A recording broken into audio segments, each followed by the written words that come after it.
Friends, Korutla వైష్ణవికి సంబంధించిన కేసులో ఇప్పుడు ఊహించని విషయాలు బయటపడుతున్నాయి. ముఖ్యంగా పోస్ట్ మార్టంకి సంబంధించి అసలు ఏ విషయాలు బయటపడ్డాయంటే అతి కిరాతకంగా, అతి దారుణంగా ఆ వ్యక్తి చంపిన అసలు పద్ధతి కానీ, ఆ తీరు కానీ నిజంగా పోస్ట్ మార్టం చేసిన డాక్టర్లు సైతం అబ్బా! ఏంటి మాకేంటి దుస్థితి అన్నంత దారుణంగా ఆ అమ్మాయి చావు ఉందని చెప్పడంలో ఎటువంటి సందేహము లేదు. ఎందుకనంటే ఇక్కడ మ్యాటర్ ఏంటంటే ఈ అమ్మాయికి గర్భంలో 4 నెలల పిండం ఉందనమాట.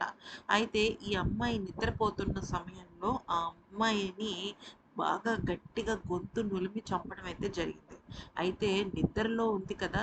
చంపానో లేదో కన్ఫర్మ్‌గా అని చెప్పేసి కత్తి ఘాట్లతో తల మీద, ఛాతీ మీద, చేతి మీద, కాలి మీద బలంగా అనమాట. ఎంత బలంగా అంటే ఆ అమ్మాయి ఫేసు రక్తం మడుగుల్లో మునిగిపోతే గుర్తుపట్టడానికి వాళ్ళకి చాలా సమయం పట్టింది.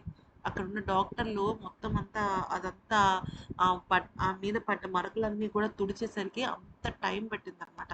అంత దారుణంగా, అంత కిరాతకంగా చేశాడు. అంతే కాకుండా పోస్ట్ మార్టం చేసేవాళ్ళు కూడా చాలా బాధపడ్డారు. ఎందుకనంటే సాధారణంగా మేము ఇటువంటి పనులు చేస్తూ ఉంటాం కదండీ! ఈ పోస్ట్‌మార్టంలో. అవి మాకు చాలా బాధగా అనిపిస్తుంటాయి. కానీ వైష్ణవికి సంబంధించిన పని మేము ఏదైతే చేశామో అది మాకు ఇంకా బాధగా అనిపిస్తుంది. ఎందుకంటే చాలా తీవ్రమైన గాయాలు, చాలా తీవ్రమైన గాయాలు. అయితే ఆ అమ్మాయి శరీరం కూడా చాలా బక్కగా, సన్నగా ఉంటుంది గదా! చిన్న అమ్మాయి గదా! 19 ఏళ్ల వయసులో ఇంత దారుణమైన చావుకి ఆ అమ్మాయి గురైంది అంటే నిజంగా బాధగా అనిపిస్తుందని చెప్పేసి పోస్ట్‌మార్టం చేసేవాళ్ళైతే నిజంగా ఇది ఇప్పటివరకు మేము చూసిన అతి నీచమైన, దారుణమైన కేసుల్లో ఇది కూడా ఒకటండి. మేము అసలు యాక్సెప్ట్ చేయలేకపోతున్నాం అని కూడా వాళ్ళు చెప్పడం అయితే జరిగిందనమాట. అంత కిరాతకంగా చంపాడతను. అయితే ఫస్ట్ గొంతు నులిమాడు, దిండును ఒత్తాడు, కత్తితో ఘాట్లు పొడిచాడు. ఇంకా ఆ అమ్మాయిని ఎలాగంటే గోడకేసి బాదితే ఆ టైల్ కూడా ఊడొచ్చిందంట. అంత దారుణంగా కొట్టాడంట.